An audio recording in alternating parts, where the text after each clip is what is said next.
Salut à toutes et à tous, aujourd'hui on se retrouve pour une mini-série, la critique d'une mini-série française avec un casting européen dont l'action se déroule en Norvège. C'est réalisé par Dominique Rocher, adapté d'un livre que je n'ai pas lu, et il y a un casting plutôt 4 étoiles, il faut le dire, surtout un casting qui est habitué à du cinéma d'auteur, on y reviendra. Le postulat de base est, ma foi, très intéressant, en tout cas au minimum très intriguant. Et c'est une série qui est diffusée sur Arte. Alors, je sais très bien qu'en disant Arte, il y en a certains qui vont arrêter ici la vidéo parce qu'ils vont se dire « Oh, Arte, j'aime pas, c'est pas intéressant, c'est ennuyeux ». Arte nous ont déjà livré des mini-séries de très haut niveau, dont j'ai fait certaines, la critique sur la chaîne. Je pense à Moloch, la mini-série fantastique avec Olivier Gourmet, qui était fascinante et très passionnante. Je pense à Il Miracolo, série italienne, qui elle aussi était mini-série italienne, qui était fort passionnante. Mais aussi d'autres séries qui ne m'ont pas plu, voire qui m'ont tellement déplu dont je ne vous ai pas parlé sur la chaîne, comme toujours par le créateur de la série Il Miracolo, la récente mini-série post-apocalyptique Anna, dont je ne suis même pas allé au bout de 3 épisodes, c'était déjà beaucoup trop pour moi, c'était insupportable au possible. Donc Arte nous livre des œuvres atypiques, des œuvres d'auteurs, du cinéma, enfin là c'est pas du cinéma, c'est des séries de genre, pour certaines passionnantes, pour d'autres assez horripilantes. Qu'en est-il de cette mini-série? La critique va être très courte parce que c'est une mini-série très courte qui se boucle en 2h15, 2h20 maximum.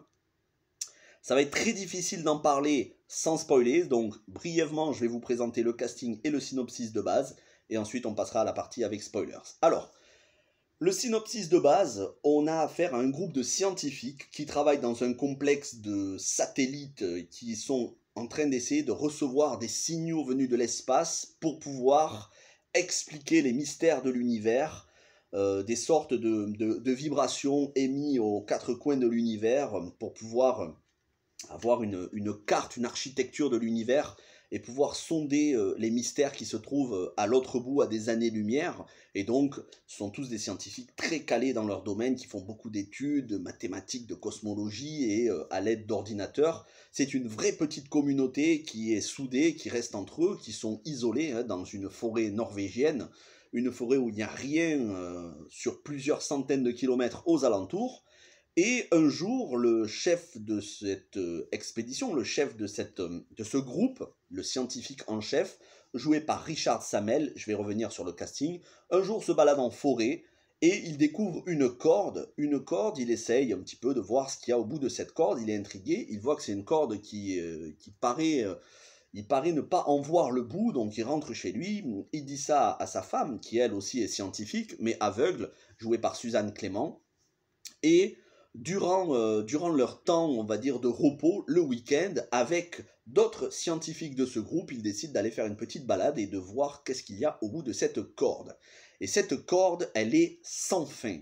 Sans fin en apparence, alors ils se disent non, c'est pas possible, une corde qui ferait des centaines et des centaines de kilomètres, qui nous amènerait à un endroit inconnu, on va aller voir, mais on se ravisera, on restera juste une journée en randonnée, mais au fur et à mesure de leur expédition, ils vont devenir accros, ils vont devenir dépendants de savoir qu'est-ce qu'il y a au bout de cette corde, et pour certains d'entre eux vont céder à des comportements, on va dire, déraisonnés, déraisonnables, voire même à la folie pour certains. Une partie de ce groupe va disparaître, une autre partie va se lancer à leur recherche, et là je ne peux pas vous en dire plus, puisque sinon après je serai obligé de rentrer dans la partie spoilers. Le casting de haut niveau, mais casting pas forcément connu des fans, on va dire, de séries divertissantes. Là, on est sur un casting habitué à des films ou des séries d'auteurs. On a Richard Sammel, qu'on a pu voir, certes, dans la série de genre excellente, malheureusement, qui est passée beaucoup trop inaperçue, The Strain de Guillermo del Toro, dans le rôle de Thomas Eichhorst, un soldat nazi au service du maître vampire. À la rigueur, c'était peut-être le rôle qu'il a fait le plus connaître, mais sinon, c'est dans la série française Un village français, où vraiment il a été connu. Suzanne Clément, elle, c'est une habituée du cinéma de Xavier Dolan, excusez-moi, de Xavier Dolan, donc on a pu la voir dans Mommy notamment. Il y a aussi Jeanne Balibar, bien connue du cinéma français, voilà, Barbara et beaucoup d'autres films. Et elle a joué, il me semble, un petit rôle dans Les Misérables de Lajli, dont j'avais parlé sur la chaîne. Jean-Marc Barr, lui, qui est surtout connu pour son rôle dans Le Grand Bleu, hein, aux côtés de Jean Reno, de Luc Besson, et tout un tas d'autres acteurs, notamment un acteur que j'ai apprécié, dont je vous ai parlé sur la chaîne, qui s'appelle Jacob Cedergren, qui jouait le rôle principal de The Guilty, la version originale dont le remake américain a été tenu par Jake Gyllenhaal. Et moi, je vous conseille en priorité la version danoise de The Guilty, avec Jacob Cedergren qui joue ici le rôle de Ulrich. Bref, tout ça pour vous dire qu'on a un casting plutôt talentueux. Ça ne veut pas forcément dire que les acteurs sont tous bons dans le rôle. Pour vous dire les points forts et points faibles sans spoilers, et ensuite je passerai à la partie spoilers, ça joue très bien de la part de tout le monde, à l'exception de Jeanne Balibar, dont j'ai trouvé l'interprétation plus que moyenne, voire limite agaçante, dans son rôle de scientifique athée, qui est très orgueilleuse et qui en même temps commence à céder à la folie et à avoir un comportement qui n'a absolument plus rien de raisonnable.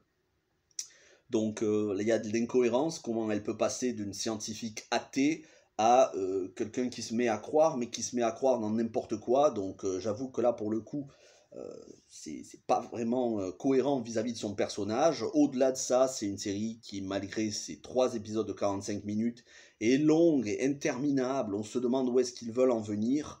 Mais en même temps, c'est le but de la série. Le but de la série, c'est que ce soit long. Alors, j'ai pas vraiment vu les longueurs durant le premier épisode, ça reste très rythmé. Le deuxième épisode, on commence à voir les longueurs. Le troisième épisode, les longueurs sont difficiles, honnêtement.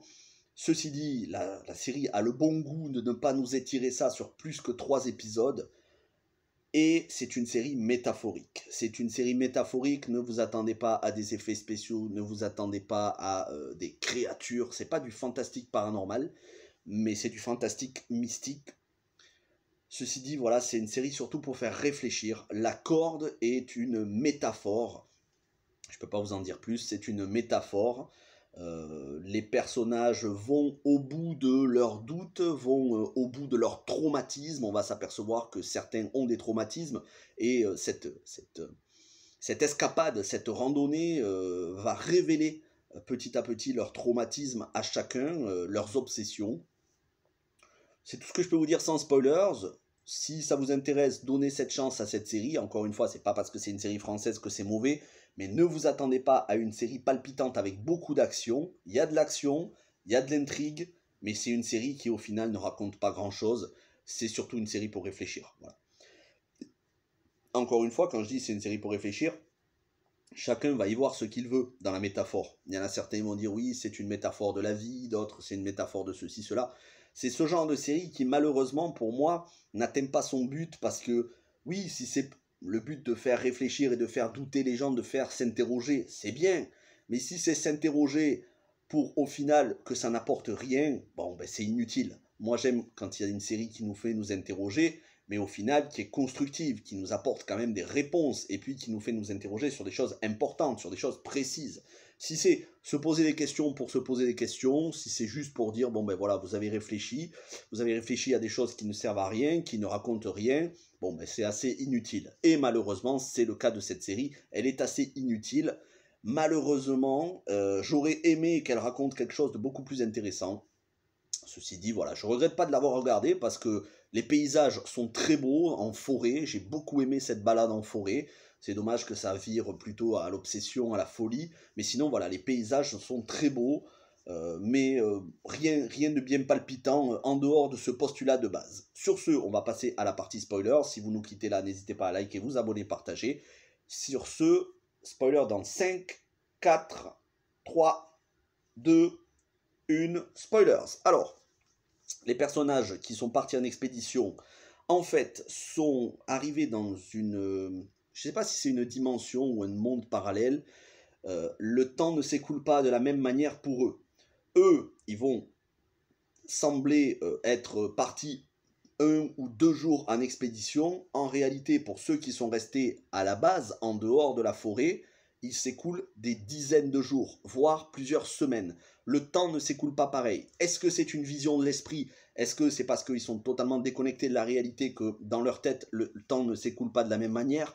Est-ce que c'est réellement parce que cette corde les a amenés à travers une dimension où le temps ne s'écoule pas de la même manière? Je pense que c'est plutôt ça, puisque cette corde, hein, qui fait des centaines, des milliers de kilomètres, en fait, c'est une corde infinie. Donc déjà, là, pour le coup, c'est même pas cohérent de base, mais bon, on est dans du fantastique, forcément. Cette corde, ils vont passer par des tas d'endroits, ils vont passer par des forêts, des ruisseaux, ils vont passer sous l'eau, et ça va même les mener dans un désert dans le dernier épisode.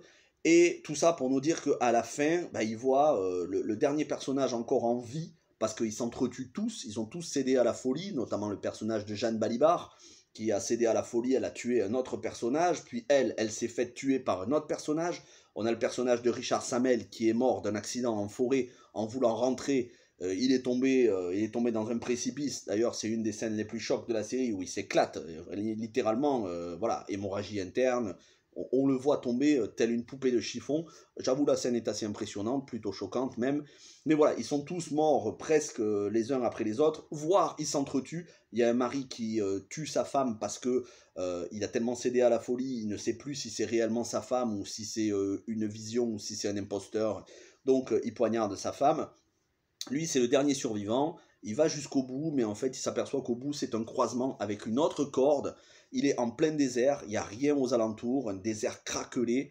Donc c'est là où je vous dis, c'est pas le même monde parce qu'on est en Norvège et au bout de quelques jours de marche, il se retrouve dans un désert qui serait digne du désert du Sahara. Donc en fait, on a l'impression qu'ils sont dans une réalité alternative, dans une réalité parallèle et dont le temps ne s'écoule pas de la même manière. Et cette corde, en fait, cette corde, c'est une métaphore de leur vie. Est-ce que ça vaut le coup de continuer ou pour découvrir, pour aller vers l'inconnu, ou est-ce que au contraire, il vaut mieux faire marche arrière et rester avec ce que l'on a, ce que l'on connaît? C'est notamment le cas de ce couple, puisque la femme qui avait pris de l'avance sur son mari a décidé de faire marche arrière. Elle dit, ça sert à rien de continuer cette corde si je ne le fais pas sans toi. J'ai pris conscience que en fait être à tes côtés c'était plus important que de suivre et d'aller vers l'inconnu. Donc voilà, il y a une métaphore, mais malheureusement elle se fait planter par son mari parce qu'il a pété un câble. Mais si c'est une métaphore pour nous dire que il faut apprécier les choses de la vie que l'on a, bon, ça on le savait déjà, on n'avait pas besoin d'une série pour nous le dire. Ceci dit, encore une fois, voilà, j'ai pas passé un mauvais moment. Les paysages sont très jolis, les acteurs sont quasiment tous très bons, sauf Jeanne Balibar que j'ai pas apprécié. Mais sinon, ça raconte rien de plus intéressant que ça. J'aurais préféré une série qui joue avec la mythologie norvégienne, puisque la série se passe en Norvège. Pour le coup, je vous conseille George Scott, série norvégienne, danoise, qui joue sur la mythologie scandinave. Je vous conseille aussi Zone Blanche, qui est une série française qui avait été diffusée sur France 2 et qui était excellente, France 2 ou France 3, qui était excellente en 2 saisons, où justement on parlait de mythologie, celtique, avec créatures, et qui se passait aussi en forêt. Voilà, je vous conseille ce genre de séries qui sont beaucoup plus intéressantes que cette série philosophique. Ceci dit, si vous avez envie de regarder, c'est pas non plus énormément de temps perdu, ça ne dure que 3 épisodes de 45 minutes, c'est pas non plus cher payé en matière de temps perdu pour avoir un peu de dépaysement. Voilà ce que je pouvais vous dire sur La Corde. Si vous avez un autre avis ou si vous avez vu la série, n'hésitez pas à me dire ce que vous en pensez en commentaire. Moi je vous dis à très vite, on se retrouve demain pour une critique de film. En attendant, portez-vous bien et ciao tout le monde.